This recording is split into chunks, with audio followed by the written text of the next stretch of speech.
शिव शंकर का त्रिशूल है। एक ही बार में इस असुर का प्राण ले लेगा ये। हाँ, महादेव का त्रिशूल।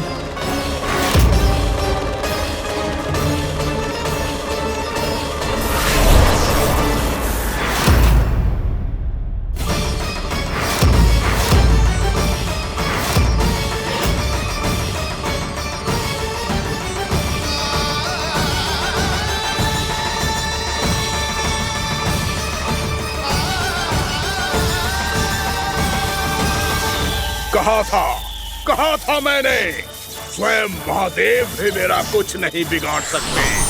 अजय हूं मैं, अजय।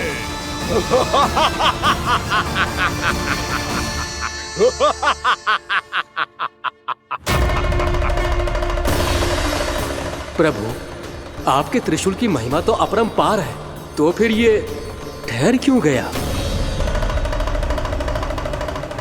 आपने अपने त्रिशूल को वापस क्यों ले लिया महादेव? इस दुष्ट का संहार क्यों नहीं किया?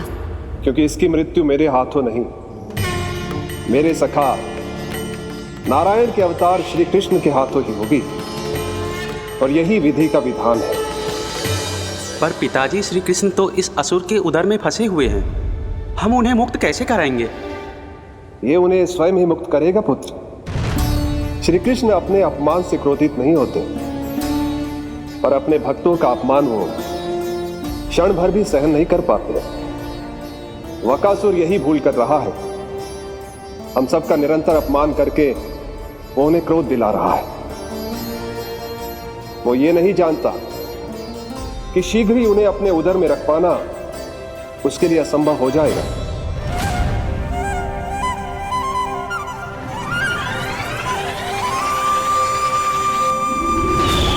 क्या हुआ महादेव, पराजित होकर भी मुस्कुरा रहे हैं?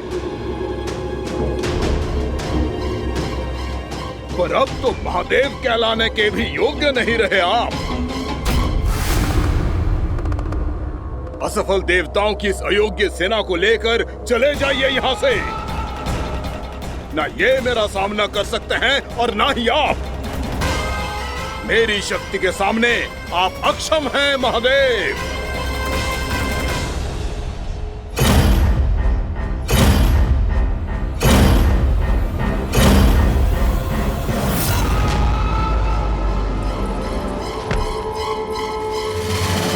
सुधा, जिस दुष्ट ने मेरे लल्ला को निगलो है ना, भीतर से जलेगो, छटपटाएगो, पीड़ा से कराएगो। जिस दुष्ट ने मेरे लल्ला को निगलो है ना, भीतर से जलेगो, छटपटाएगो, पीड़ा से कराएगो। ये क्या हो रहा है मुझे?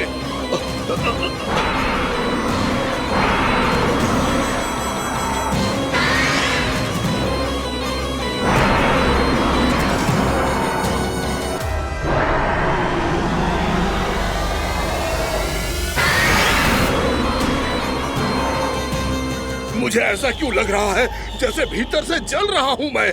ये क्या हो रहा है मुझे?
हे प्रभु, मैंने ऐसे कौन से कुकर्म किए थे कि मुझे ऐसी मृत्यु प्राप्त हुई? और ऐसे कौन से सुकर्म किए थे कि आपके हाथों से मुझे मोक्ष प्राप्त हुआ है प्रभु? में स्मरण करो, हे जरीस की पुत्र वक्कासुर। स्मरण करो, कैसे अपने पिता की तरह अभिमान से भरे हुए थे तुम। स्मरण करो, कैसे हमें पराजित करने के लिए पूरी सृष्टि को संकट में डाल दिया था तुमने, और हमें विवश होकर पराजय स्वीकार करनी पड़ी थी। स्मरण करो, कैसे तुमने देवराज इंद्र का छत्र चुरा लिया था। पर यह सब भी पर्याप्त नहीं था वक्कासुर। तुम्हारे पापों का घड़ा तब भरा था जब तुमने देवी गंगा के जल में साधना करते हुए जजाली मुनि की तपस्या में व्यवधान डाला था।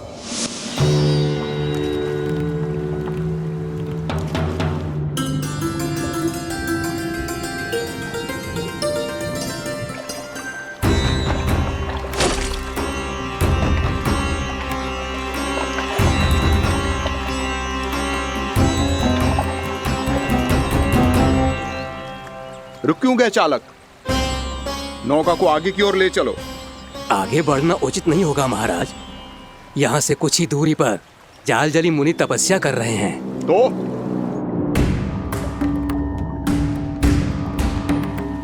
मेरे मत्स्य आखेट के क्षेत्र में इसने तपस्या करने की भूल की है। मेरे ही राज्य में मेरा कोई क्षेत्र मेरे लिए वर्जित हो, यह मुझे स्वीकार नहीं है। आपने पर्याप्त मत्स्य आखेट कर लिया है महाराज। यदि तुम इन मछलियों का आहार नहीं बनना चाहते हो, चुपचाप मेरी आज्ञा मानो। क्षमा, क्षमा महाराज।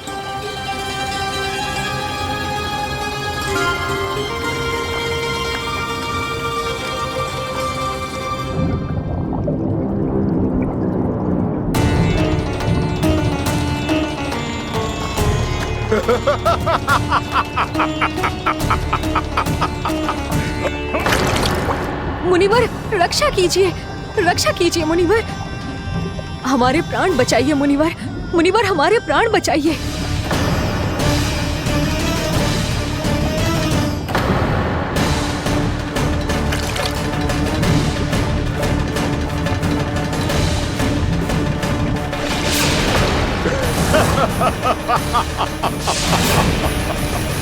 ठहर जाओ असुरराज, इन मछलियों को हानि ना पहुंचाओ। क्यों मुनि?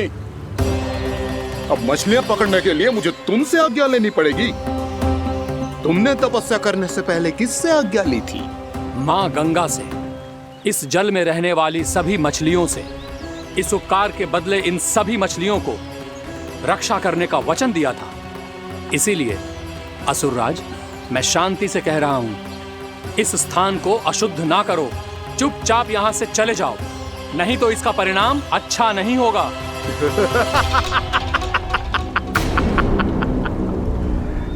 तुम जिन देवताओं की तपस्या कर रहे हो ना मुनि, उन्होंने भी मेरा कुछ नहीं बिगाड़ पाया था, और तुम मुझे धमकी देने का दुस्साहस कर रहे हो।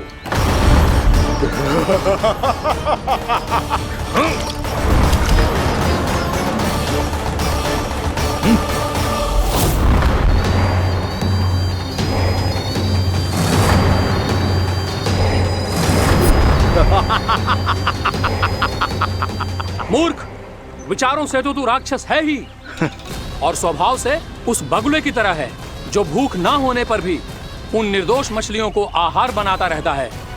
इसलिए अभी इसी क्षण से तू बगुला का जीवन जिएगा। ये मेरा श्राप है, ये मेरा श्राप है।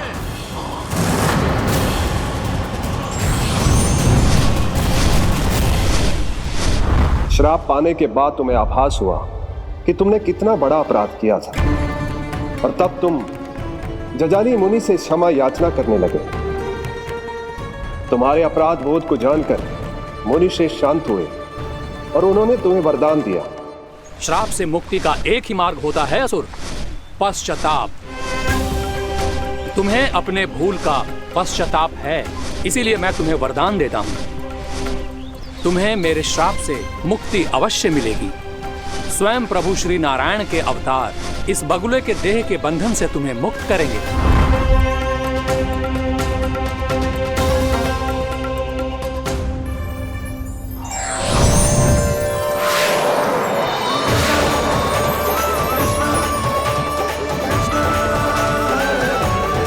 प्रणाम स्वीकार करें प्रभु।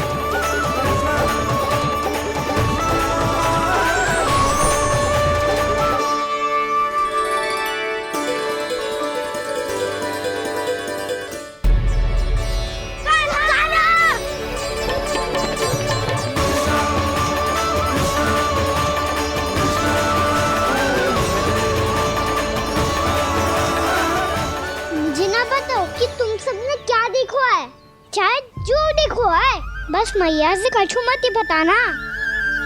कान्हा!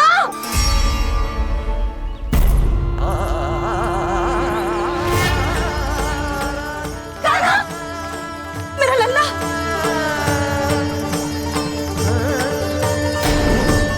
भानु बता रहा था तुझे कोई असुर पंछी निकल गया था। हाँ?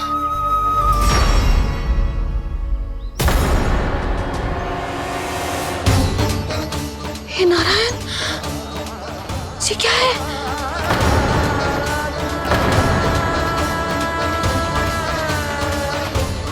ये सब कैसे हुआ लल्ला? हाँ? कोई बताएगा मुझे ये क्या है?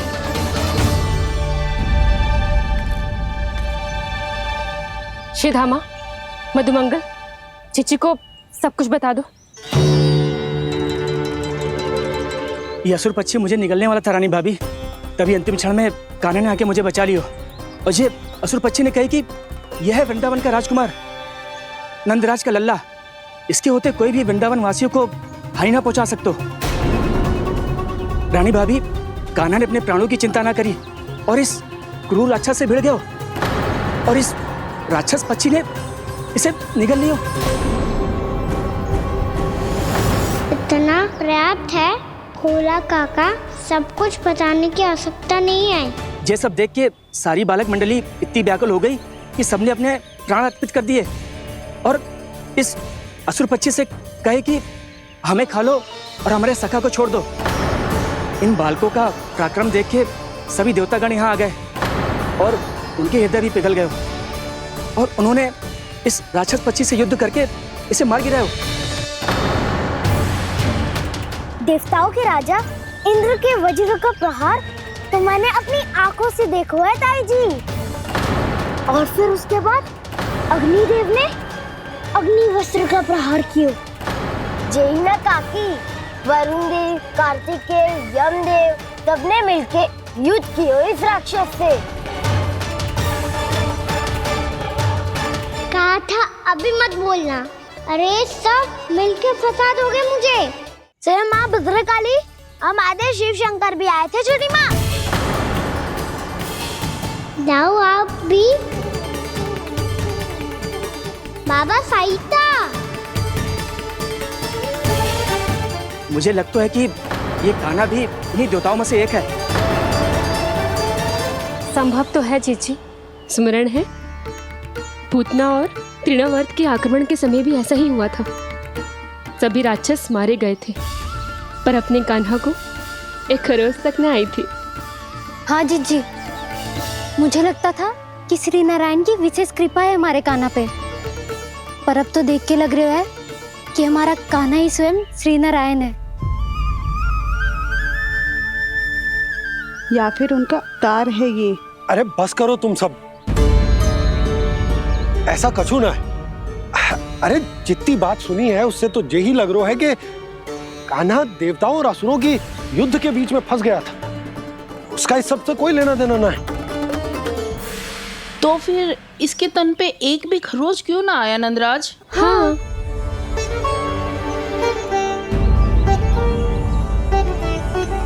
है काकी, खरच तो है।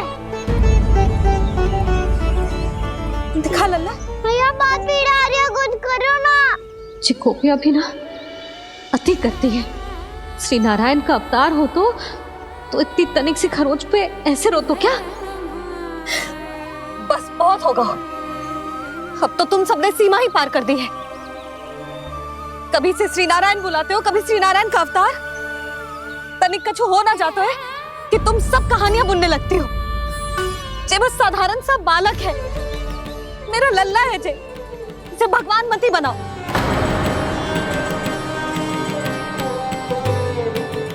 और तू, क्या आवश्यकता थी तुझे यहाँ आने की? हाँ, वो भी मुझे बिना बताए। मेरे से छल करके आयो है तू। अब तू घर चल, ऐसा दंड दूंगी ना कि मैया बहुत पीड़ा हो रही है। मैया बहुत पीड़ा हो रही है मैया। हाँ नन्ना, तू घर चल, मैं तुझे औषधि लगा दूंगी। हल्दी का लेप लगाऊंगी ना, झट से ठीक हो जाएगा। चल चल।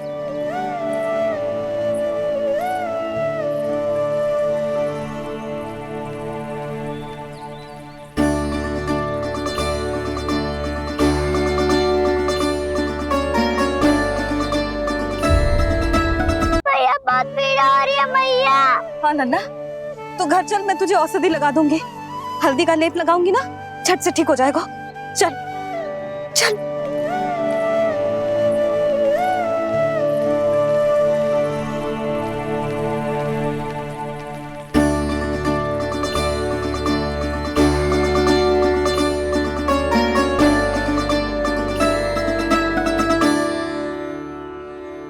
बस लल्ला बस, रो मते। चल चल चल, आजा। अभी औषधि लगाऊंगी ना, तेरी सारी पीड़ा लुप्त हो जाएगी। आजा आजा, बैठ जा लल्ला। अभी आई मैं। हाँ,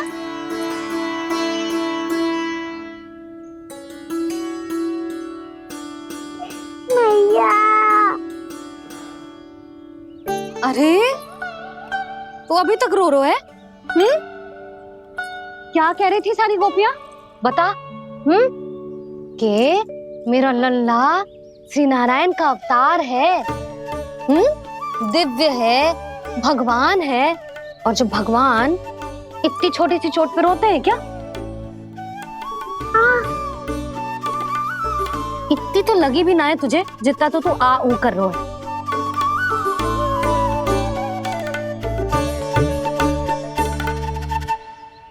आओ ना, करूंगो। आप ऐसा दुलार थोड़ी करोगी। ओहो, वृंदावन का गौपालक जे इतनी छोटी सी चोट पे रोता है ना? गोप बालकों का मुखिया इतनी छोटी सी चोट पे रोता है? मेरा लल्ला तो सबसे शक्तिशाली है। जे इतनी छोटी सी चोट तो क्या, बड़े बड़े राक्षसों से भी ना घबराता है। हाँ, एक बार में सबको समाप्त कर देता है कि ना? हाँ मैया, यदि कोई राक्षस वृंदावन की ओर तेरी दृष्टि करके आएगा, तो सबसे पहले कान्हा को सुरक्षा में खड़ा पाएगा। फिर चाहे जो बाल बन के आए या बगुला बन के।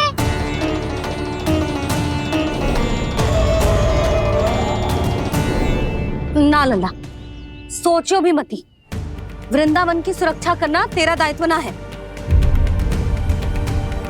तुझे और कोई संकट का सामना करने की आवश्यकता ना है। अभी तो मेरी पीड़िता का हरण कर रही थी, अचानक से क्या हो गया मैया को? कोई आवश्यकता ना है तुझे ऐसे संकटों का सामना करने की। आने दे आज तेरे बाबा को, सीधा सीधा बोल दूंगी। बहुत हो गए उनके तर्क वितर्क। मेरा फूल सा लल्ला वन में अकेले गौचारण के लिए ना जाएगो। आज बगुले ने निकल लियो, कल कछु और हो जाए तो?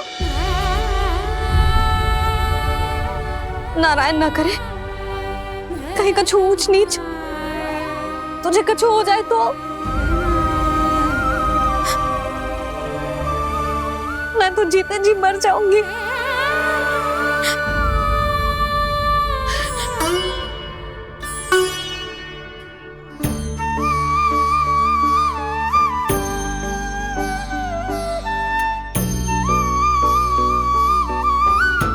वीर लल्ला की वीर मैया इतनी सी बात तो रोती है क्या? क्या करूं कान्हा, तुझे ऐसे बार बार संकट के मुंह में जाते हुए ना देख सकती मैं। तो फिर मैया मैं वचन देता हूँ, आज के बाद मैं गौचारण के लिए तभी जाऊंगा जब आप आज्ञा दोगी। पक्का छल ना करेगा ना मेरे साथ? मैंने कब छल करो मैया? अच्छा ठीक है, ना करूँ छल। यदि आपसे पूछे बिना बाहर निकलो तो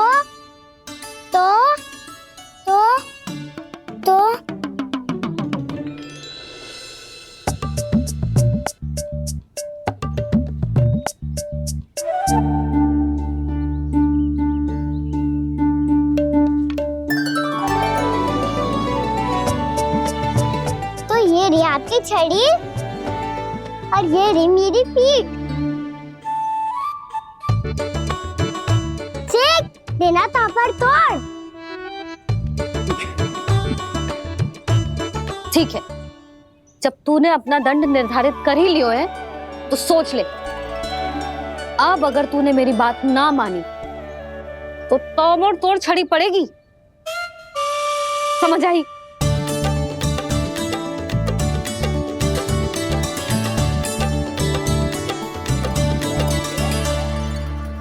अच्छा ही है कि कान्हा कुछ दिन घर ही रहे। आज वन में जो हुआ है अवश्य कंस ने ही करवाए हुए वो सब।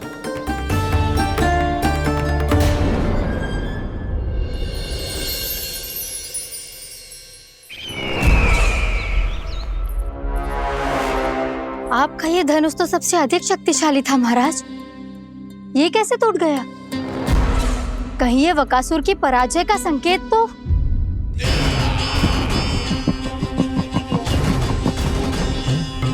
प्राप्ति, लगता है तुम्हें शुभ समाचार मिला नहीं।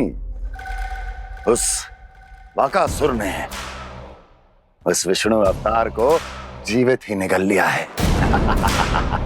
अरे अब तक तो उस नन्हे से बालक को पचा भी चुका होगा वो। उसके तन में रक्त बनकर वो विष्णु अवतार और उसकी शक्तियां दौड़ रही होंगी। क्षमा कीजिए महाराज। क्षमा कीजिए, इस अशुभ से मुख से शुभ समाचार आने दो। माथे के बल को ढीला करो, चेहरे पर मुस्कान लाओ और कहो, महाराज, वृंदावन में मातम फैल चुका है। मैं ऐसा ही करता महाराज, यदि सूचना सत्य होती तो।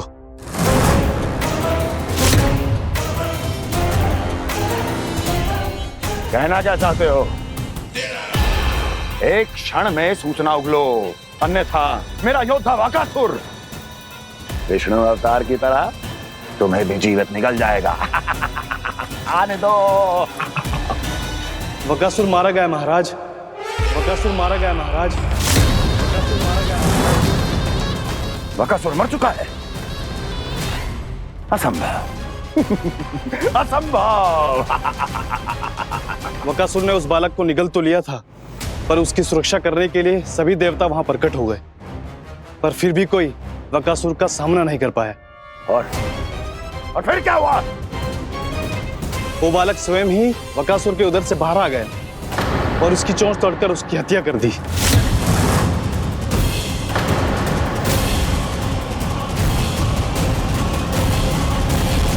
वन में बकासुर की चोंच टूट गई और यहाँ आपका ये धनुष।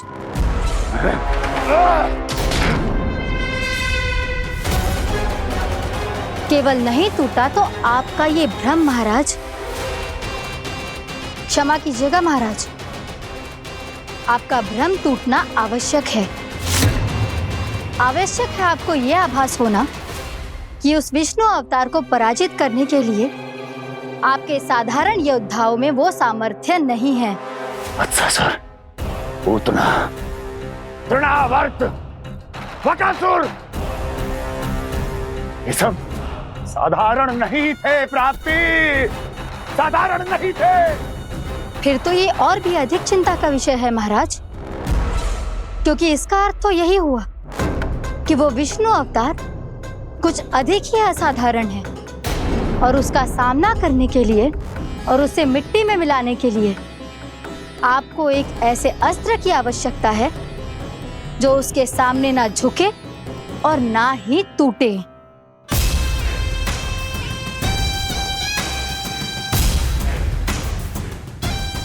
तो फिर मैं ऐसा ही अस्त्र ढूंढूंगा, चाहे आकाश पाताल एक क्यों ना करना पड़े मुझे, 10 दिशाएं 14 भुवन क्यों ना नापने पड़े मुझे। मैं उस अस्त्र को अवश्य ढूंढ निकालूंगा जो उस विष्णु अवतार के प्राणों की डोरी इस धनुष की तरह तोड़ सके।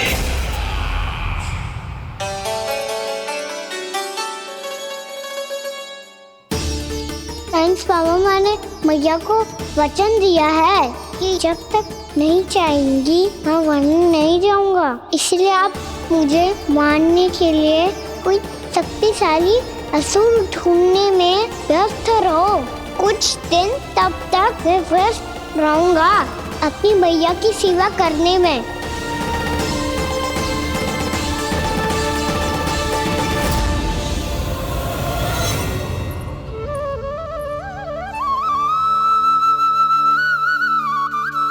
लो मैया, तुलसी जी को चढ़ाने के लिए जल।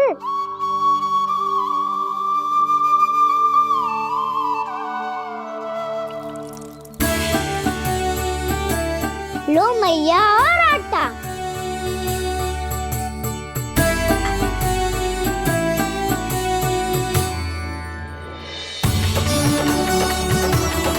लो मैया, बेलन।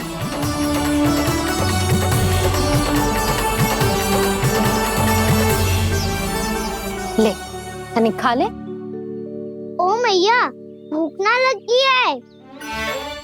बिना भूख के खाने से क्या लाभ? और तेरा जब पेट तो कह रहा है कि उसे भोजन चाहिए,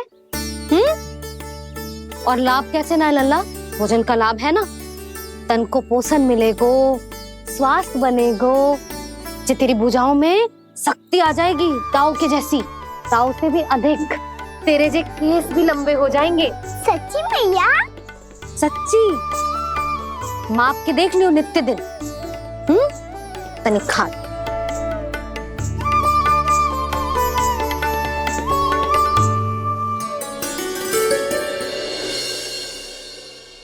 मान के मैया का कहना, छक के भोजन खाते हैं, नित्य मापते भुजा केश, पर ज्यों का त्यों ही पाते हैं।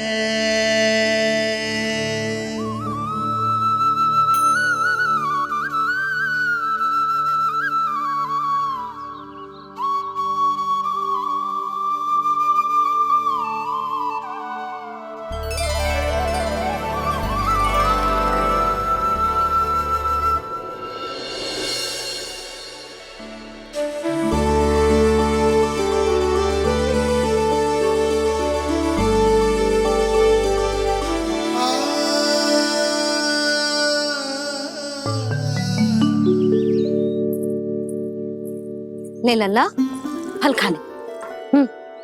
ना, मुझे ना खाने फल वल। क्यों? लंबे केस और शक्तिशाली भुजाएं ना चाहिए? व्यर्थ है ये सब। पिछले 10 दिनों से देख रहा हूँ, ना केस लंबे हुए हैं, ना भुजाएं शक्तिशाली बनी है। 10 दिन में का चुनाव होने वाला। 10 सप्ताह ऐसे खाएगो ना, तब जाके कछु बदलाव दिखेगो। समझ आई? चल अब खा ले। वैसे भी मुझे बहुत सारी तैयारियां करनी है आज। इसीलिए भैया, एकादशी के व्रत के लिए लल्ला। सुनो जी, सारी सामग्री आ गई? हाँ, तुमने जो कही थी सब ले आए हूँ।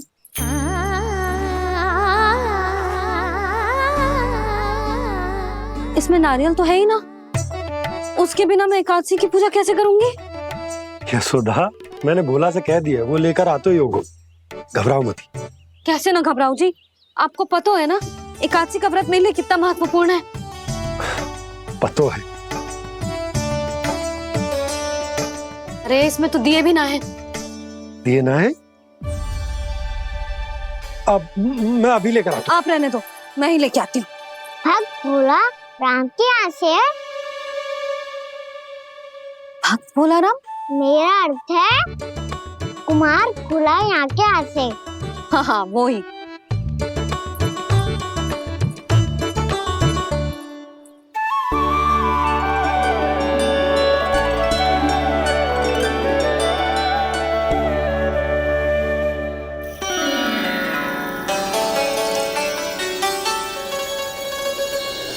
श्री हरि, श्री हरि, मेरे श्री हरि।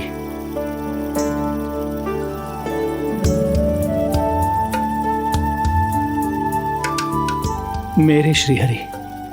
भोला राम, मेरी मटकी तैयार है। मेरे श्री हरि। मेरे श्री हरि।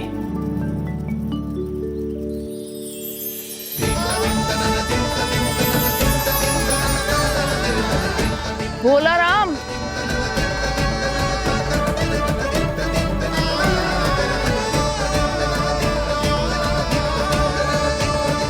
भोला काका, ओ भोला काका।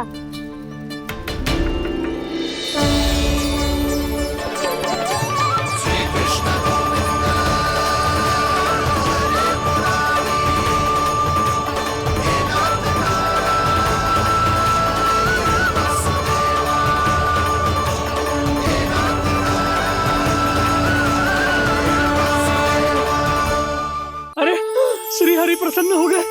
मेरे श्री हरि आ गए, मेरे भगवान आ गए।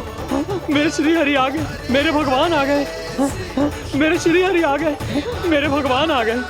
मेरे श्री हरि आ गए, मेरे भगवान आ गए। मेरे भगवान आ गए, मेरे घर मेरे भगवान आ गए।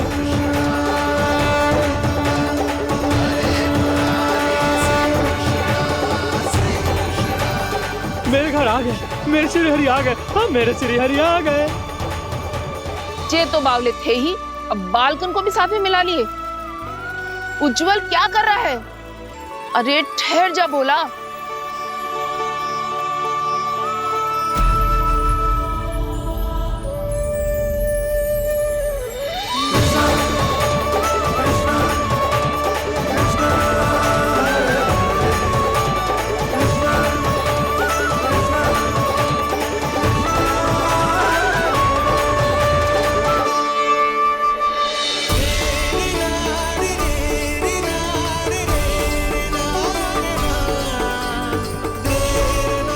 प्रेम से बुलाओ, आएंगे हरि भी।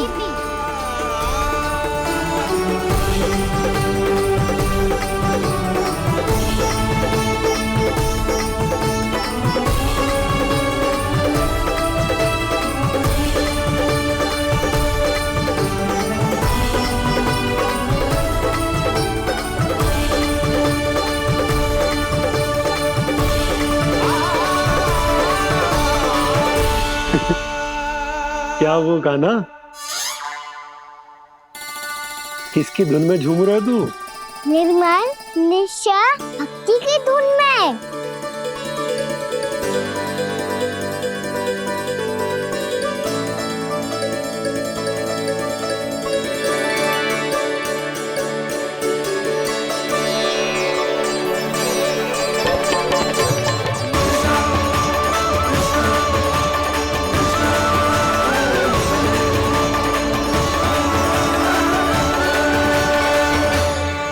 अरे क्या हो गया इन्हें? बावले हो गए हैं क्या? ठहरो, कोई आवश्यकता ना है ऐसे बावलों की तरह नाचने की।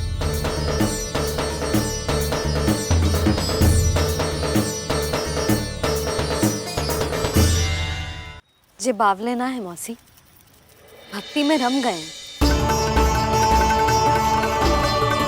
बस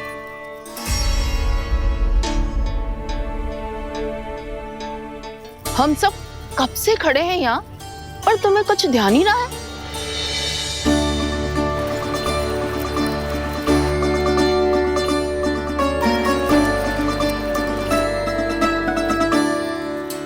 नाच गाने में ऐसे मगन हुए कि हमें देखा भी ना।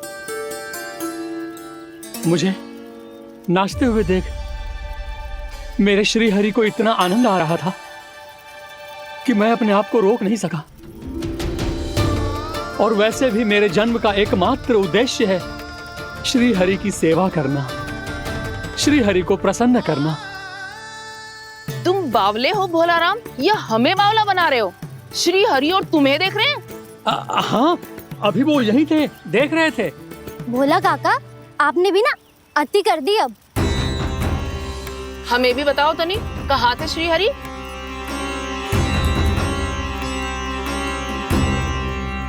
ना जाने अपना उपहास करवाने में क्या आनंद आता है इन्हें। देखो, अब तुम सच मानो या झूठ, लेकिन हमरे श्री हरि यहीं थे, इसी चाक पर अभी। हाँ, लो सुन लो इस मूर्ख की बात। श्री हरि को और कोई स्थान ना मिलो जो इसके मिट्टी के चाक पे आकर बैठेंगे। श्री हरि को और कोई स्थान ना मिलो जो इसके मिट्टी के चाक पे आकर बैठेंगे।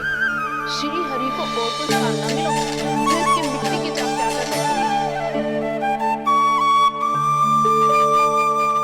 जैसी मैया भैंसो ही लल्ला, दोनों का कुछ पता ही ना चलतो, कब किस बात पर प्रसन्न हो जाए और किस बात पर रुष्ट। अरे मैं भला असत्य क्यों बोलूंगा? अभी यही थे श्री हरि। हाँ,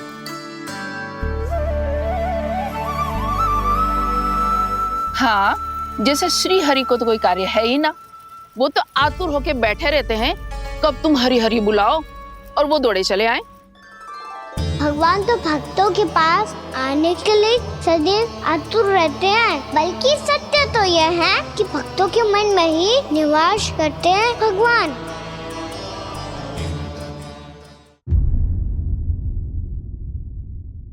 अरे मैं भला असत्य क्यों बोलूंगा? अभी यही थे श्री हरि। हाँ,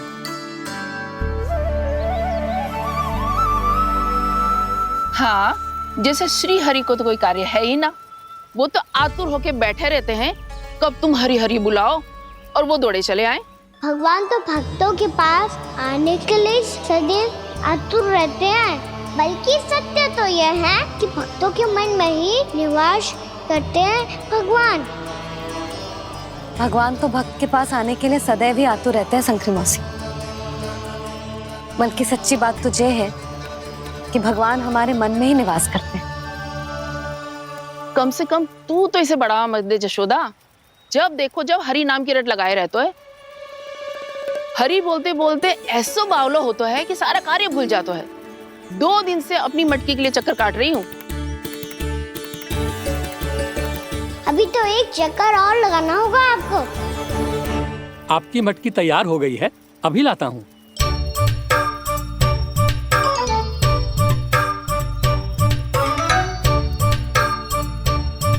लो जी मटकी।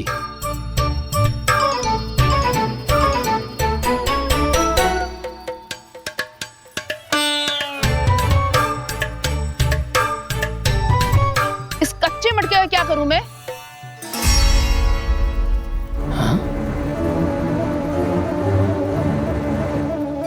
पर इसे तो मैंने भट्टी में पकाया था।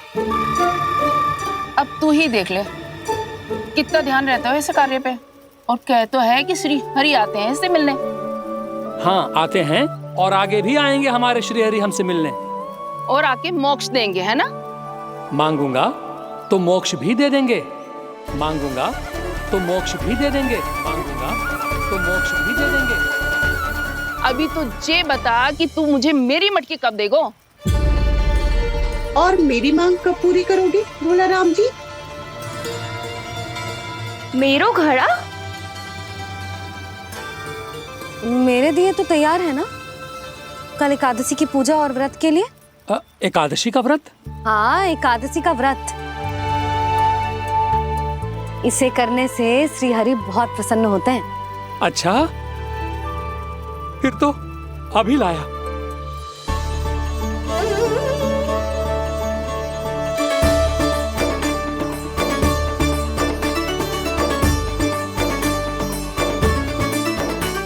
लो जी आपके दिए।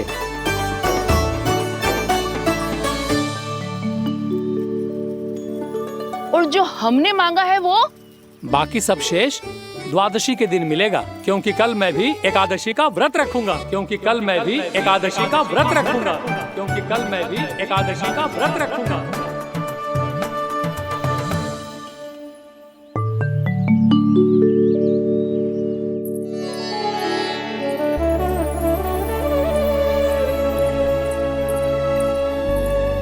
जानकी, फूलों का प्रबंध हुआ कि ना?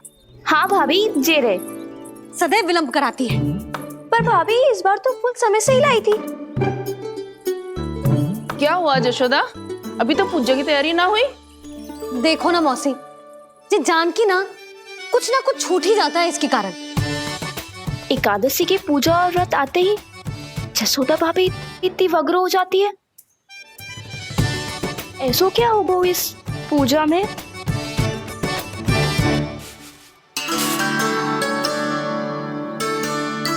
ये थाली में रोली चंदन रखने से, दिया जलाने से के होगो? आपको पता भी है एकादशी का व्रत क्यों रखते हैं? क्या महत्व है इसका? लो, जे तो मैं जसोमती रानी से पूछना भूल ही गया। पर हाँ भगवान, मेरे लिए इतना ही पर्याप्त है कि इस व्रत को रखने से मेरे श्रीहरि हमसे प्रसन्न हो जाएंगे।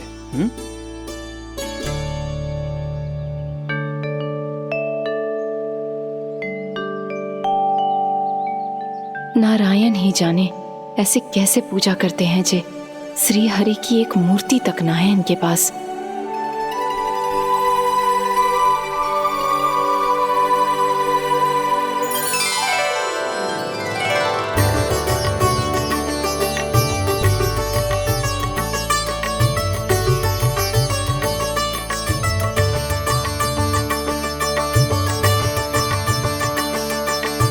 प्रभु, न तो मेरे पास मूर्ति है और ना तो इस व्रत के विधि विधान के बारे में मुझे जानकारी है, और ना ही मुझे इसके महत्व के बारे में जानकारी है, पर फिर भी मैं करना चाहता हूं।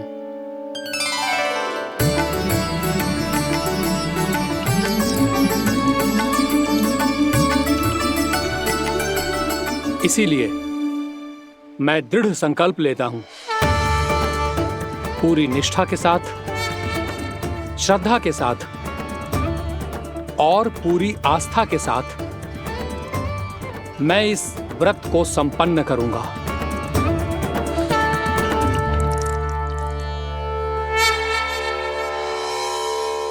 हम संकल्प लेते हैं कि एकादशी के व्रत को पूरी निष्ठा के साथ संपन्न करेंगे।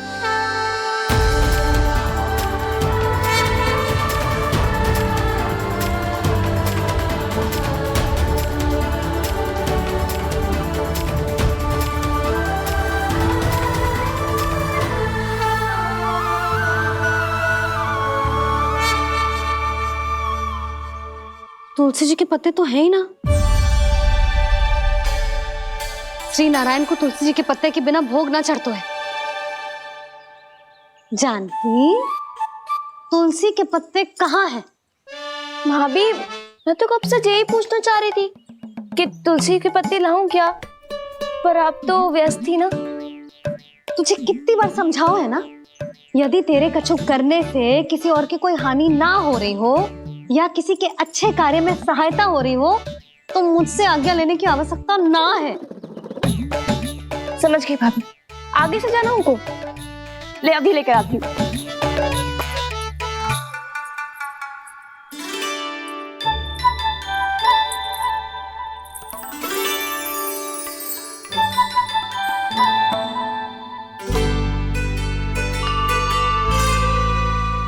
ताऊ, आपने पहले ये व्रत करो है? आपको इसका महत्व पता है? भाभी चल। जानकी, तुमने ये व्रत करो है? फिर तुमको इसका महत्व पता है? सुमति जी, आपको पता है इसका महत्व? कान्हा, क्यों तंग कर रहे हो सबको? मैया, सबने करो ये व्रत, मुझे भी करना है।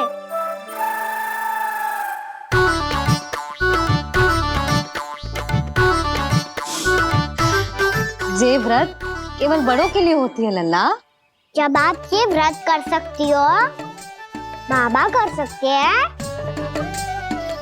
ये सारी गोपियां कर सकते हैं, वो भी कर सकते हैं, तो मैं क्यों ना कर सकता? क्योंकि तू कल तक भूखा ना रह पाएगो लल्ला। जब भक्त रह सकते हैं, फिर मैं क्यों नहीं रह सकता? मेरा अर्थ है कि नारायण के भक्त मैया, मैया मान जाओ ना, मुझे करने दो ना ये व्रत। अपनी लल्ला पे आप विश्वास ना है आपको? विश्वास है। अच्छा ठीक है, तू भी कर ले।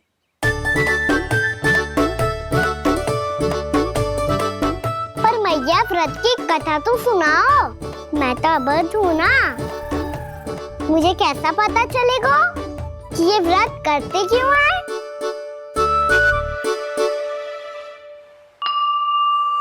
प्रभु, मुझ अबोध को कैसे पता चलेगा कि इस व्रत का क्या विधि विधान होता है और क्यों रखा जाता है और इसका महत्व क्या होता है? मुझे तो आप ही बता सकते हैं प्रभु। जब व्रत कर रहे हैं तब उसका महत्व भी पता होना चाहिए ना। बताओ ना मैया, क्यों रखते एकादशी का व्रत? इसके लिए तो तुझे एकादशी की कथा सुननी होगी। सुनेगो ना?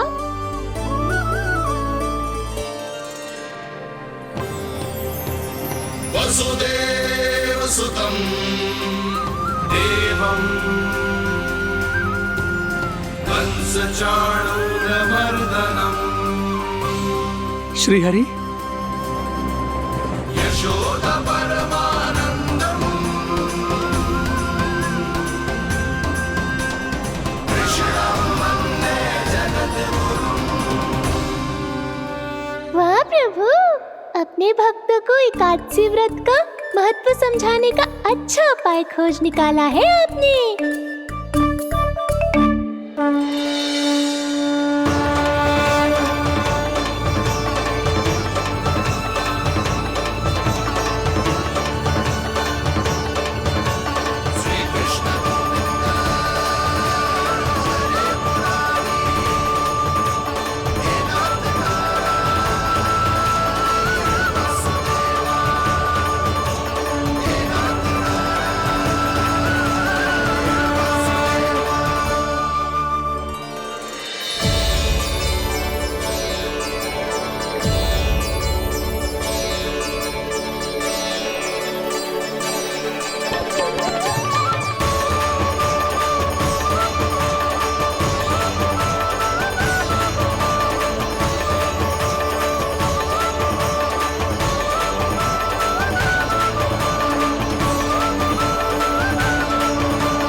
अब सब जन एकादशी के व्रत की कथा ध्यान से सुनना, तभी जे व्रत पूरा माना जाएगा।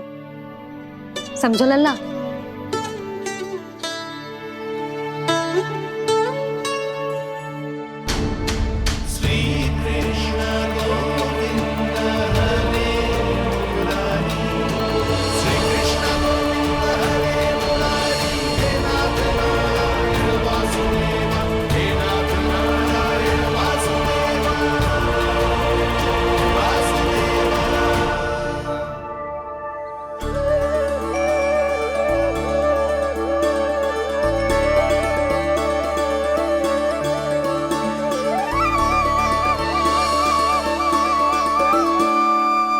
सतयुग में चंद्रावती नाम के नगर में मूरा नाम का एक असुर राज्य करता था। ओम ब्रह्मदेवाय नमः।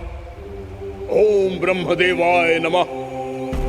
ओम ब्रह्मदेवाय नमः। ओम ब्रह्मदेवाय नमः।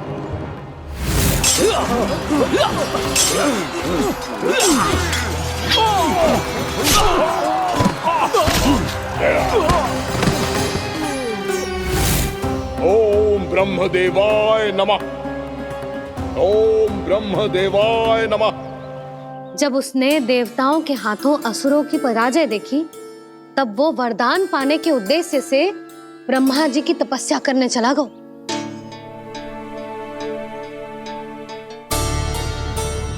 शीघ्र ही मूरा की तपस्या सफल हो गई और ब्रह्मदेव जी उससे प्रसन्न हो गए। ओम ब्रह्मदेवाय नमः। ओम ब्रह्मदेवाय नमः। ओम ब्रह्मदेवाय नमः।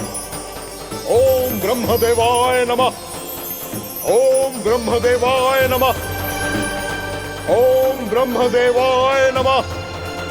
ओम ब्रह्मदेवाय नमः। ओम ब्रह्मदेवाय नमः। ओम ब्रह्मदेवाय नमः।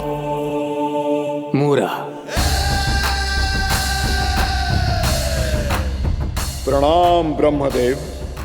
तुम्हारी तपस्या सफल हुई। बोलो, तुम्हें क्या वर चाहिए? सृष्टि के रचयिता ब्रह्मदेव, कृपया मुझे ऐसा वरदान दीजिए जिसकी सहायता से मैं त्रिलोकी विजयी बन जाऊं और कोई देवता मुझे पराजित ना कर सके। यहां तक कि देवताओं के रक्षक, सृष्टि के संचालक भगवान श्री विष्णु के लिए भी मैं अपराजय रहूं। तथास्तु, तथास्तु, तथास्तु। प्रणाम ब्रह्मदेव।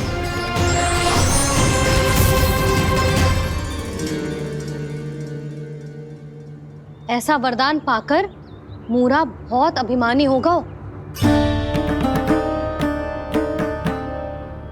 यक्षों, किन्नरों, यहाँ तक कि देवताओं को भी युद्ध के लिए ललकारने लगो, पर किसी ने भी उसकी ललकार को स्वीकार ना करो, क्योंकि सभी उसकी शक्ति से बहुत भयभीत थे और उसके सामने युद्ध किए बिना ही अपनी पराजय स्वीकार करने लगे और फिर दंभ में आके उसने स्वर्ग लोक पर भी आक्रमण कर दिया और देवराज इंद्र तक को चुनौती दे डाली।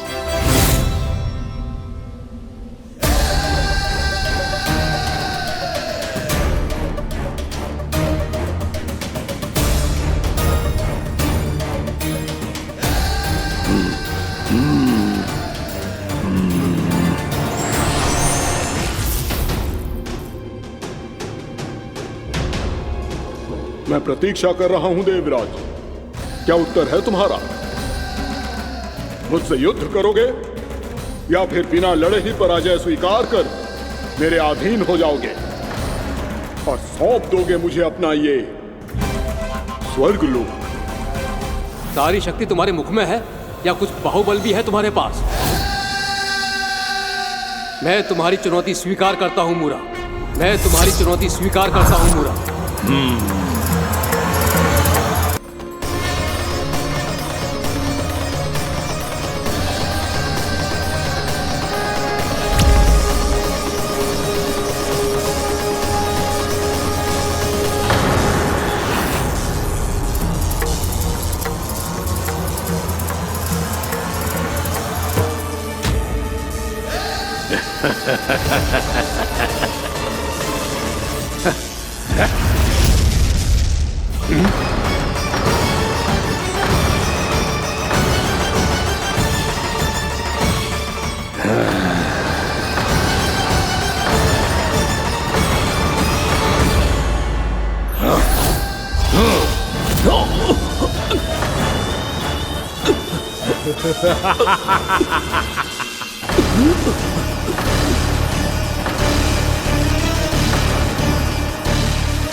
खैरिए देवगण, असुर राज मूरा को ब्रह्मदेव का आशीर्वाद प्राप्त है।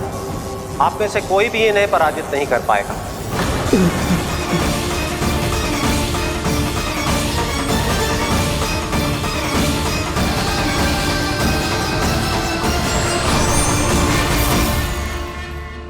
एक अवसर और देता हूं देवराज। युद्ध या अधीनता, क्या उत्तर है तुम्हारा देवराज?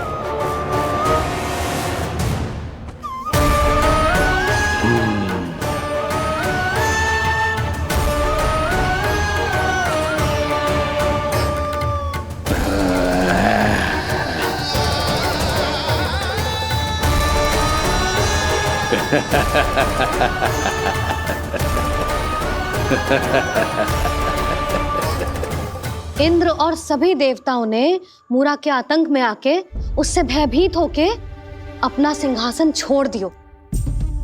अब मूरा स्वर्ग का अधिपति बन गयो और शीघ्र ही उसने अन्य सभी असुरों को स्वर्ग में निवास करने के लिए आमंत्रित कर दियो। और इस प्रकार से वो धीरे धीरे तीनों लोकों का सम्राट बन गयो। उसे किसी ने रोका नहीं मैया?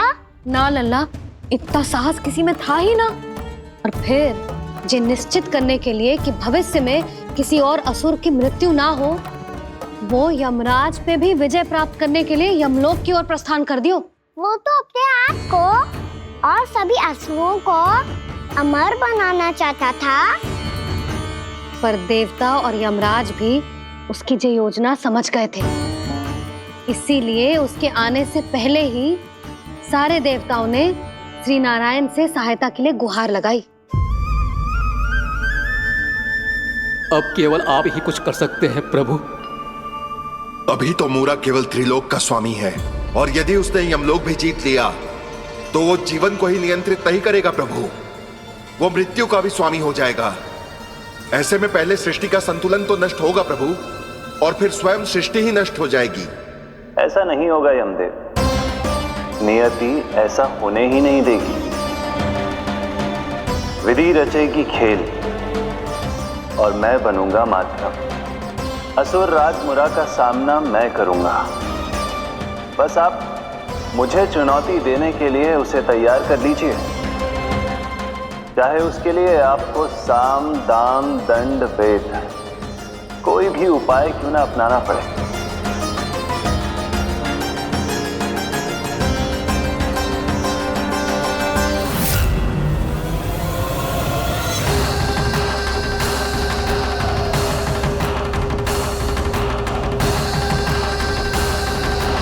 आप तो मेरी प्रतीक्षा में पहले से ही खड़े हैं यमदेव। तब तो आपने मेरी चुनौती के बारे में भी सुना ही होगा। कहिए, क्या उत्तर है आपका? मेरा स्वागत करके अपना राज्य त्यागेंगे या मेरा सामना करके अपने प्राण? असुर राज मुरा का सामना मैं करूंगा। बस आप मुझे चुनौती देने के लिए उसे तैयार कर लीजिए, चाहे उसके लिए आपको साम दाम दंड भेद कोई भी उपाय क्यों ना अपनाना पड़े।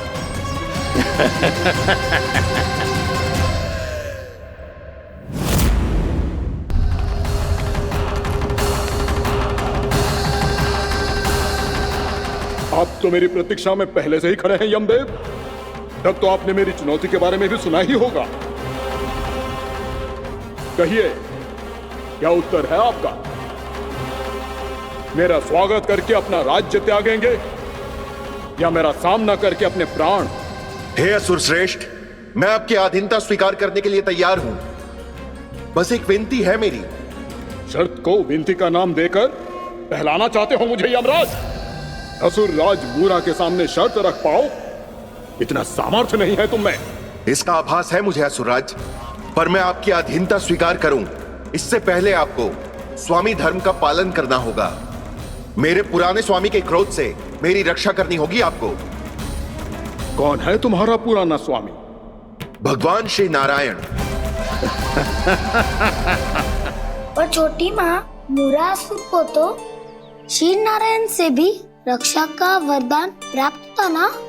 यही तो श्री नारायण की लीला थी बलराम। पर वो राक्षस अपने दम में जे समझ ही ना पाओ कि वो क्या भूल करने जा रहा है, और पहुंच गो भगवान श्री नारायण को चुनौती देने के लिए।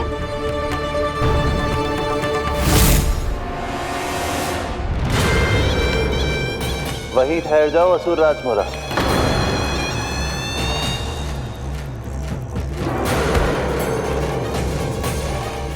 यहाँ क्यों आए? आपको पराजित करने और ये वैकुंठ जीतने,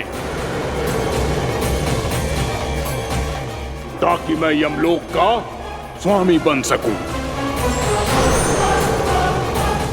फिर आओ, युद्ध भूमि में मेरा सामना करो।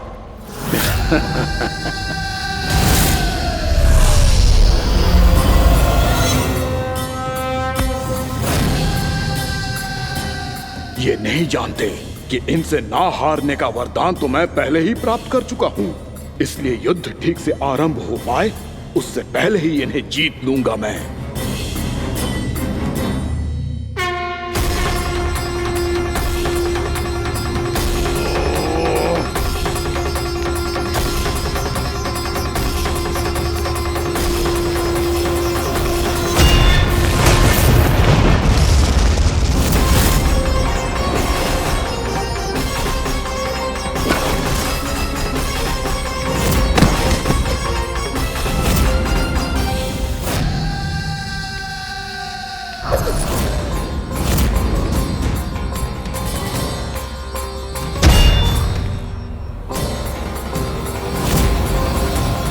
और इस प्रकार जे युद्ध वर्षों वर्षों तक चलता रहो।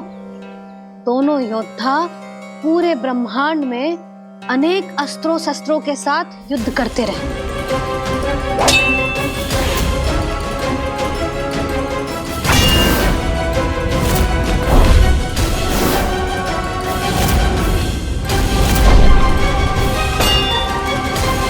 फिर क्या हुआ मैया?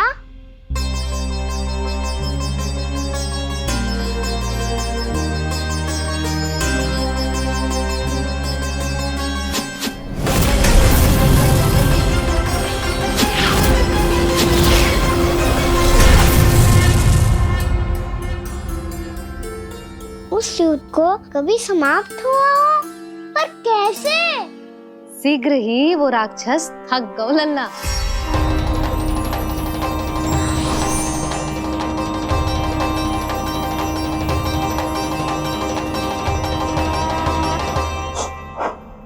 खड़े खड़े देख क्या रहे हैं नारायण? आक्रमण कीजिए, वध कर दीजिए मेरा।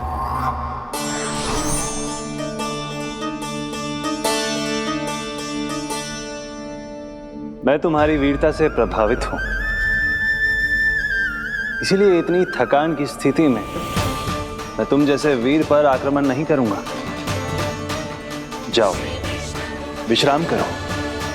यदि फिर से युद्ध करने की इच्छा हो तो तुम्हारा स्वागत होगा।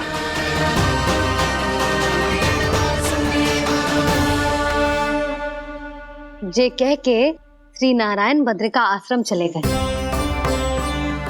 और वहां हिमवत नाम की एक कंदरा में ध्यान लगा के बैठ गए। उधर वो राक्षस विश्राम करने लगो। अनेकों दिन बीत गए और अब वो राक्षस मूरा फिर से स्वस्थ होके बलवान हो गया था। उसने अपनी सारी शक्ति फिर से प्राप्त कर ली थी। श्री नारायण ने उस पर दया करी थी, पर वो फिर से श्री नारायण को छलने को तैयार होगा।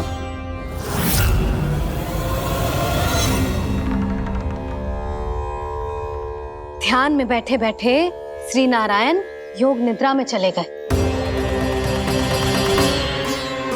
पर दुष्ट मूरा इसी अवसर का लाभ उठा के उनकी कंदरा में घुस आयो ताकि वो सोते हुए श्री नारायण पे आक्रमण कर सके।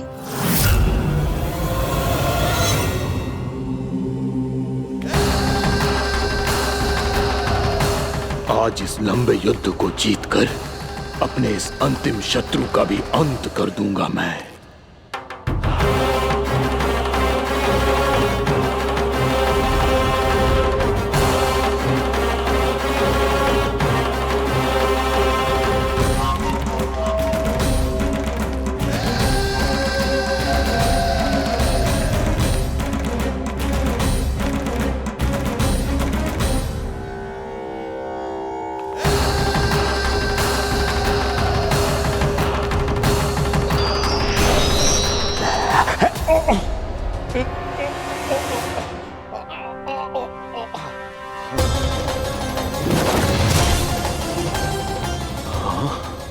दुष्ट राक्षस, प्रभु ने तुझ पर दया की, तुझे संभलने का अवसर दिया। तू इन्हीं पर ही छल से वार करने चला है।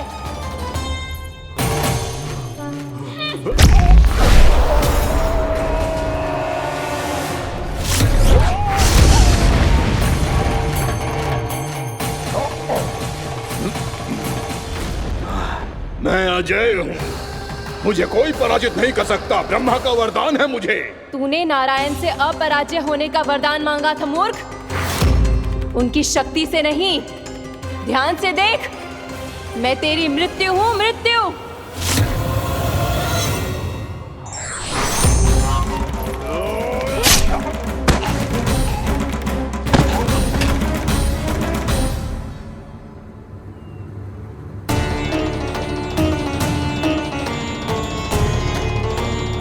वो देवी कौन थी छोटी माँ?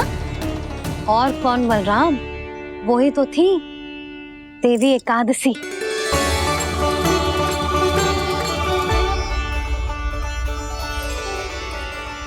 मुझे क्षमा कीजिए प्रभु, आपकी आज्ञा के बिना ही युद्ध करके आपके शत्रु को मृत्यु के घाट उतार दिया। क्षमा नहीं, आपकी तो प्रशंसा होनी चाहिए देवी।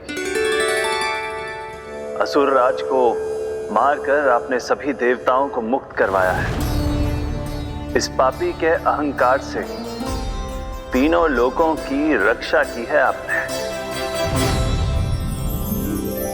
आप एकादशी की तिथि पर मेरी एकादश इंद्रियों से उत्पन्न हुई हैं।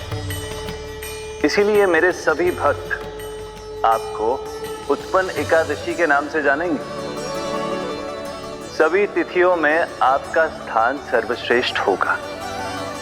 जिस तरह आपने राक्षस के आक्रमण से मेरी रक्षा की है, उसी प्रकार एकादशी के दिन व्रत करके जो भी भक्त आपकी कथा सुनेगा, मैं स्वयं उसकी रक्षा करूंगा। जो आपकी पूजा करेगा उसे मेरी विशेष कृपा प्राप्त होगी और उसके साथ साथ उसे मिलेगा धन, सिद्धि और मोक्ष।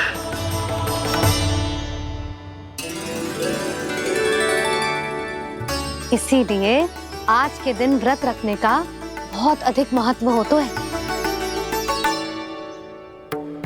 बोलो एकादशी मैया की जय। बोलो श्री नारायण भगवान की जय।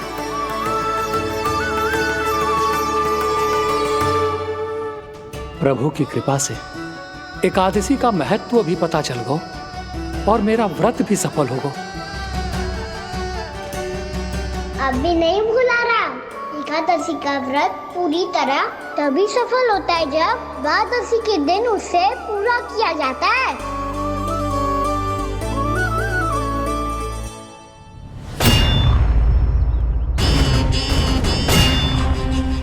आवश्यक है आपको यह आभास होना कि उस विष्णु अवतार को पराजित करने के लिए आपके साधारण योद्धाओं में वो सामर्थ्य नहीं है।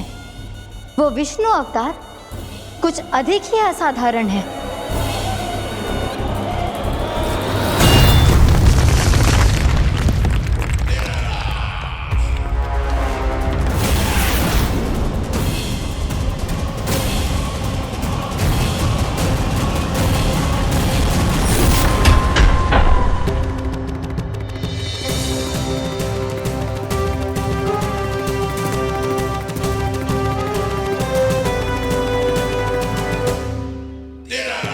अब मैं दिखाऊंगा उस विष्णु अवतार को असाधारण शत्रु क्या होता है।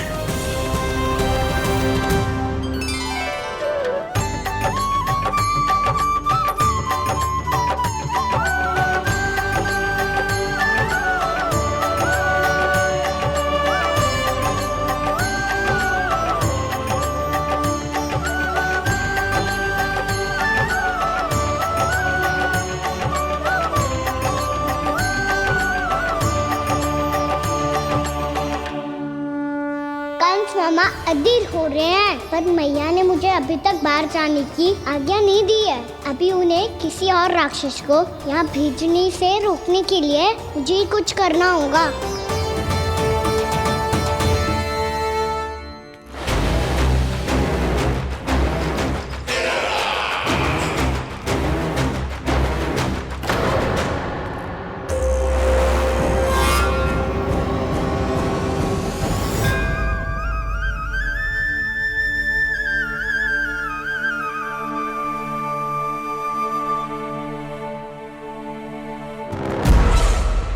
कौन कौन हो तुम?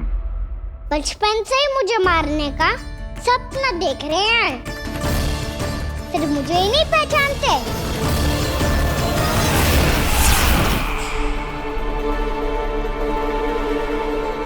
बचपन से विष्णु अवतार। कोई कान्हा बुलाता है तो कोई मुरलीधर पुकारता है, कोई माखन चोर कहता है, कोई कहता है चिच्चोर। पर विष्णु अवतार इस नाम से तो बस आप ही मुझे बुलाते हो मामा जी। इतना साहस, ये तो यहाँ आ गया है।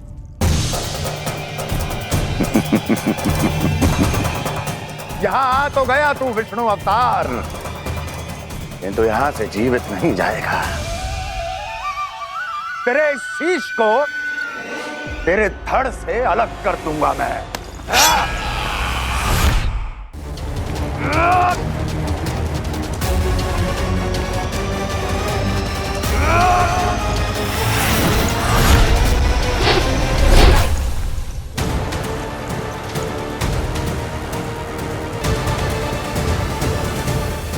कहाँ देख रहे हो मामा जी? मैं तैयार हूँ।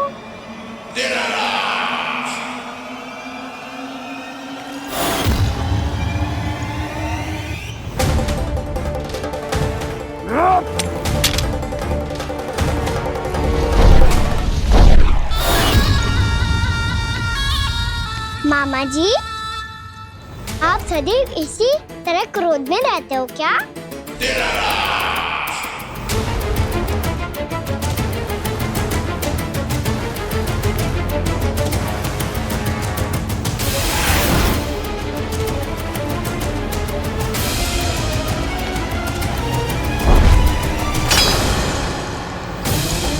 छोड़, छोड़ मेरी तलवार को। छोड़ो तो तब जब पकड़ा हूँ।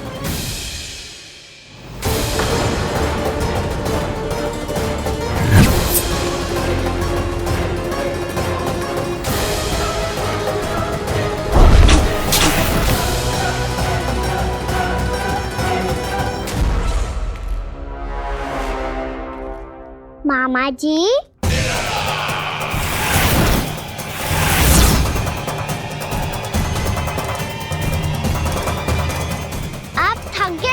थोड़ा विश्राम कर लो। आपका तो पता नहीं, मैं अवश्य थक गया हूँ।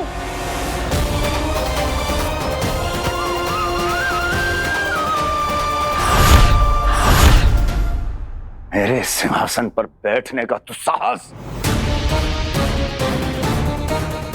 अभी तो बस अभ्यास कर रहा था मामा जी, भविष्य में मुझे तो बैठना है यहाँ। आपने बल प्रयोग करके से अपने पिताजी से छीना था, मैं आपसे छीन लूंगा। जो छल और बल से लिया जाए वो अधिक समय तक टिकता नहीं है मामा जी।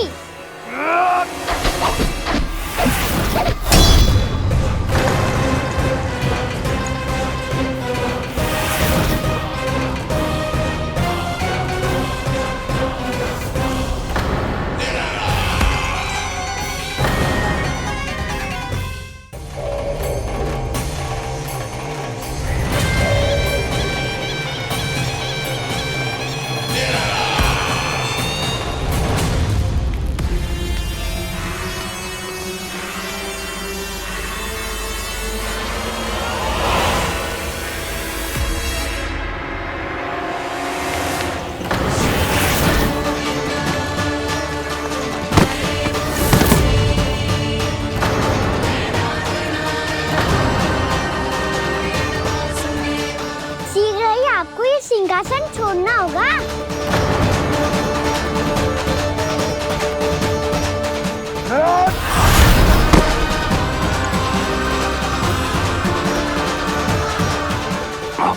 वो मेरा सिंहासन छीनना चाहता।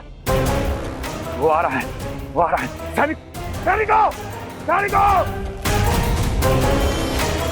दुर्जन, बंद कर दो सभी द्वार और घरों के, सब के सब।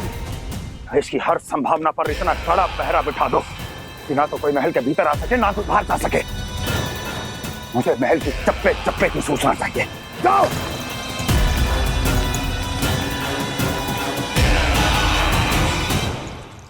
सिंहासन।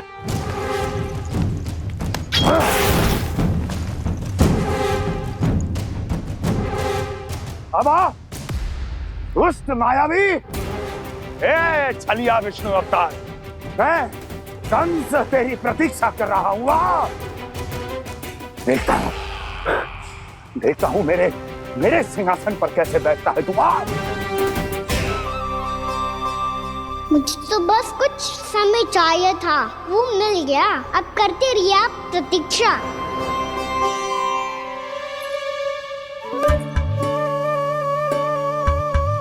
जी अपने आप से बातें क्यों कर रहे हो जी?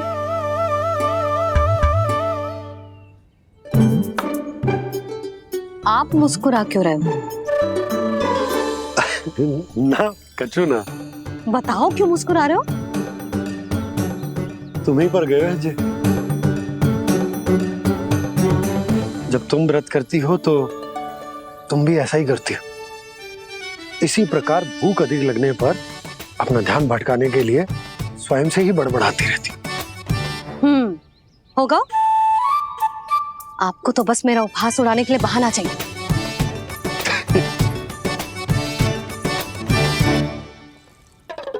लल्ला, भूख लगी है? ना मैया, व्रत करे तो भूख कैसे लगेगी?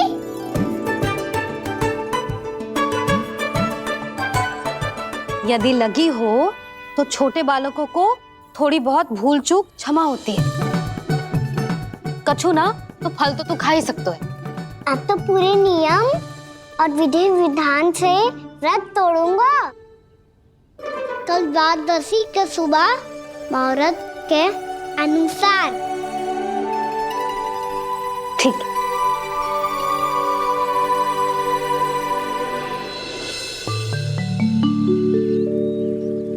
लल्ला, एकादशी समाप्त हो गई है, द्वादशी लग गई है। अब तू व्रत तोड़ सकता है। भोजन कर ले। ले।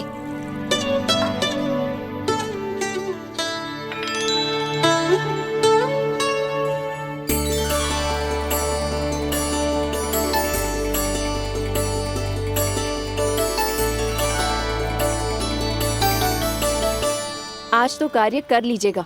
मैं ना चाहती कि सब गांव वाले फिर से आपका उपहास उड़ाएं। अरे, इसी क्षण कार्य आरंभ करना आवश्यक ना है। कुछ खा तो लो। कल भी पूरे दिन व्रत में रहे, अब तो कुछ खा लो। ना ना, अभी बिल्कुल भूख ना है। और हाँ भगवान, तुम्हें चिंता करने की आवश्यकता नहीं है। आज मैं किसी को भी 2 शब्द कहने का अवसर नहीं दूंगा। अरे, कुछ खाओगे पियोगे नहीं तो कैसे रहोगे?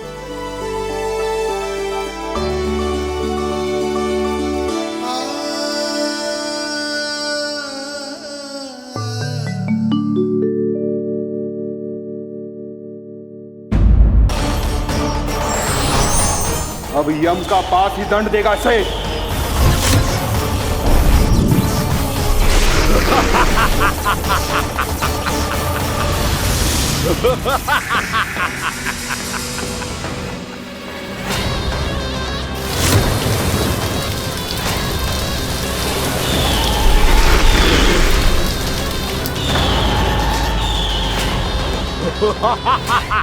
तूने जल की धार को भले ही काट दिया हो दुष्ट, पर हिम में धार नहीं होती।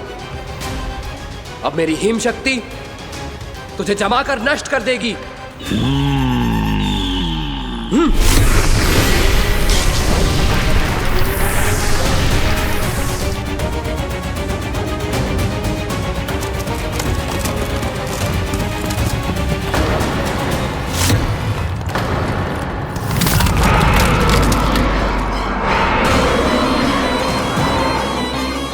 चंद्र, वरुण, यम, अग्नि, इंद्र, तुम में से कोई भी इस योग्य नहीं है कि मुझे पराजित कर पाए और इस विष्णु अवतार की रक्षा कर पाए।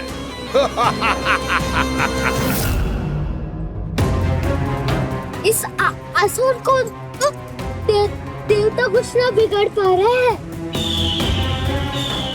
अब क्या होगा खाना का?